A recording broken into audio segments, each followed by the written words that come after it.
ครับก็สวัสดีพี่น้องชาว YouTube ชาว Facebook ท่านทุกคนนะครับวันนี้เราก็ยังอยู่กับทีมล้อหมุนมอขอนแก่นอีกเช่นเคยนะครับวันนี้เราอยู่ที่สถานีรถไฟน้ำตกนะฮะอำเภอไซโยกจังหวัดกาญจนบุรีนะครับผมก็พอดีทีมงานเราวันนี้ก็จะเดินทางรถไฟกันนะครับก็มาดูสถานีน้ำตกแห่งนี้กันเลยนะครับ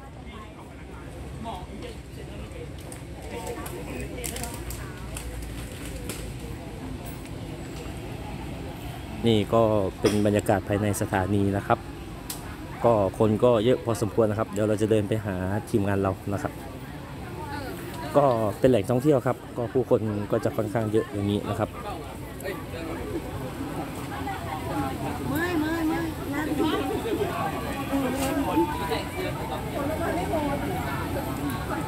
อันนี้หมดช่วงของพี่พิเศษไม่มีช้อนของพี่พิเศษมากเลยไปเอาหน้าคอนพิเศษมากเลยไม่มีช้อนเลยอันนี้ของเราช้อนบอลอาคะแนน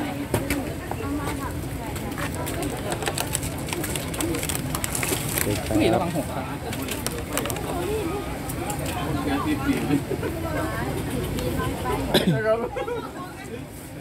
มันจะขึ้นคือเกาวอรถไฟมันจะขึ้นคือเกาวอเรื่องใครของพี่บอลเหรอให้น้องอุ่น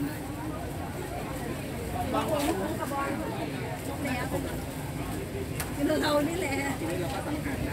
มามาไปเรื่อยๆไปเรื่อยๆน้ำอยู่ตรงนี้นะ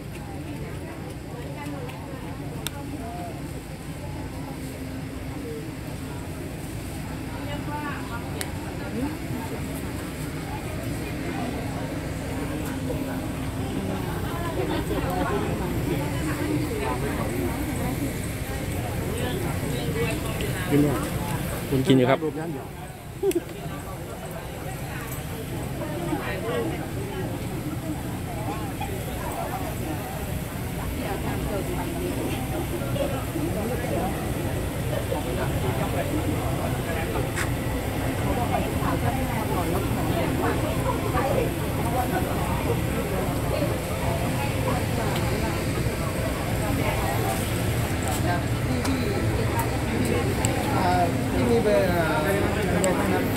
สถานีนี้ก็คนก็จะเยอะนะครับนักท่องเที่ยว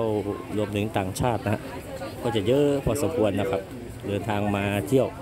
เดินทางมาในสถานีรถไฟสายนี้นะครับ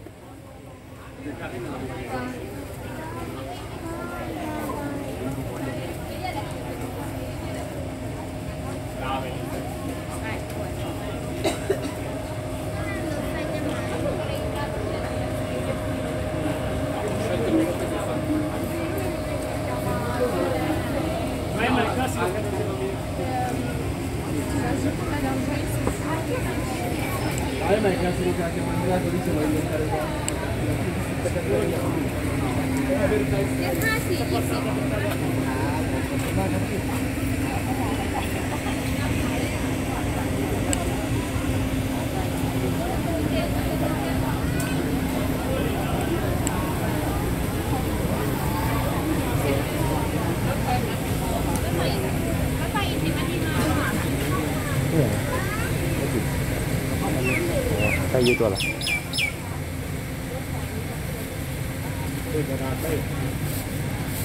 น้ำท่านใดยังไม่ได้น้ำนะคะอีก10 นาทีต้องไปมาประมาณการนะคะได้ข้าวยังคะได้แล้วครับได้ครับได้ค่ะแล้วก็ทุกคนพวกมันต้องพูด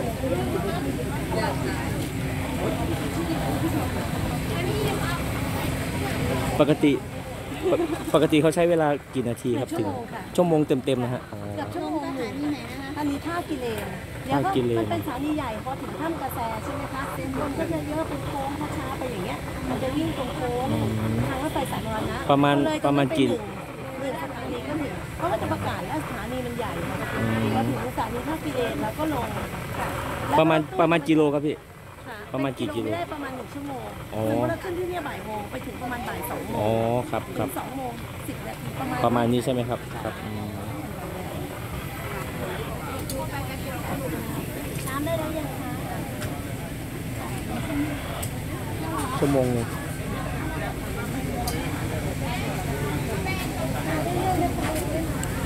ปาแล้วก็จะปัดไป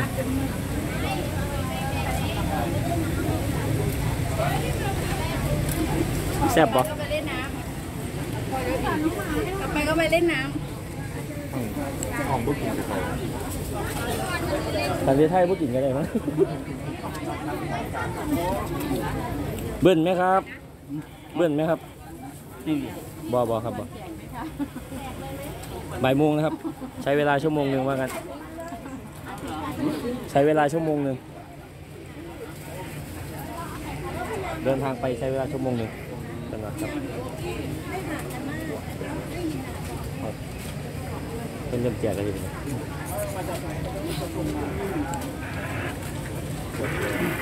เดี๋ยวรับตัวก่อนนะครับต้องได้ตัวด้วย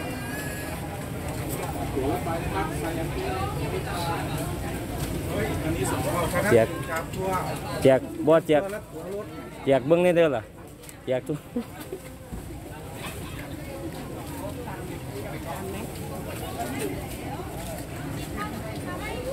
เป็นไงเนี่ยว่าล่งใส่กับล่งตามนั่นนี่ละน้ำมีหน้าผู้ตัน มาทางนี้เลยค่ะ มาทางนี้เลย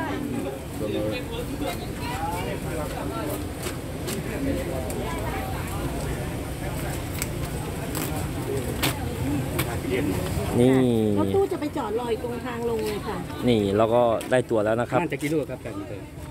1 ชั่วโมงค่ะ นี่เราก็ได้ตั๋วเสร็จแล้วเรียบร้อยแล้วนะครับ ผมได้ ได้ครับ การรถไฟแห่งประเทศไทยนะครับ ผมได้ตั๋ว A9188-84843 นะครับ ก็เป็นตั๋วธรรมดานะฮะก็ต้นทางนะครับออริจินอลนะครับก็คือน้ำตกนะฮะสถานีน้ำตกปลายทางนะครับ destination นะครับก็คือท่ากิเลนนะครับผมก็ได้ขบวน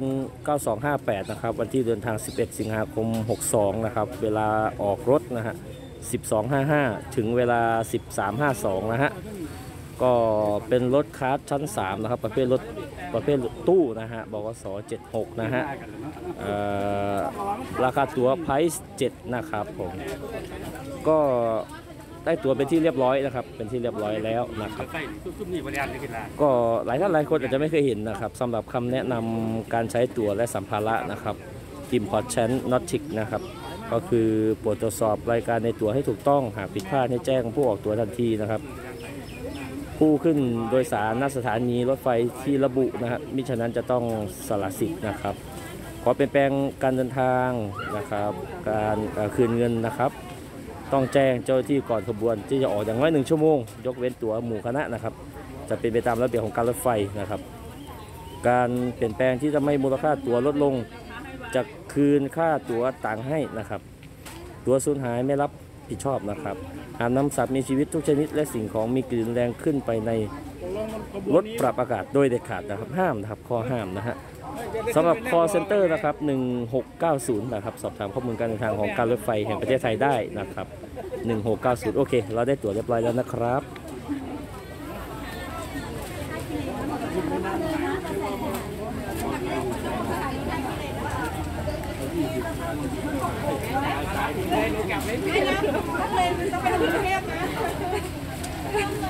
เอามันเอื่นซื้อหนึ่งว่าธนบุรีเป็นบ่คือจังไหนคือเขียนทางเขาว่าสถานีธนบุรีอย่างที่ว่าเห็นน้ำเขาบ่ปรากฏขนาดปรากฏบ่ผมไม่เห็น นี่ก็บางคนน้อย จักเหลียวคือมันมาจะพุ่นบางกอกน้อยอ๋อมาจะพุ่นบ่ครับพ่อไหมอ๋อโอเคอ่ะเราได้ครบเรียบร้อยแล้วนะครับ ถืออย่างบุ๋เซลฟี่เนี่ยมีเซลฟี่เลยทุกคน คนสวยแห่งหม้อคอนี่แหละ เพิ่งมาดีติด นี่พรีเซนเตอร์เรานะครับได้ตั๋วรถไฟเรียบร้อยแล้วนะครับ ตั๋วรถไฟเรียบร้อยแล้วตอนนี้ไม่เคยมีตั๋วรถไฟเดี๋ยวดู จากน้ำตกถึงท่ากิเลนนะคะ 1 ชั่วโมงครับ หากท่านลืมลงท่านก็จะไปถึงบางกอก ว่ายเขาจะไปอยู่บ่สำหรับคลิปนี้นะครับก็ฝากกดไลค์กดแชร์กดติดตามด้วยนะครับ สำหรับคลิปนี้ก็ขอกล่าวว่าขอบคุณและสวัสดีครับ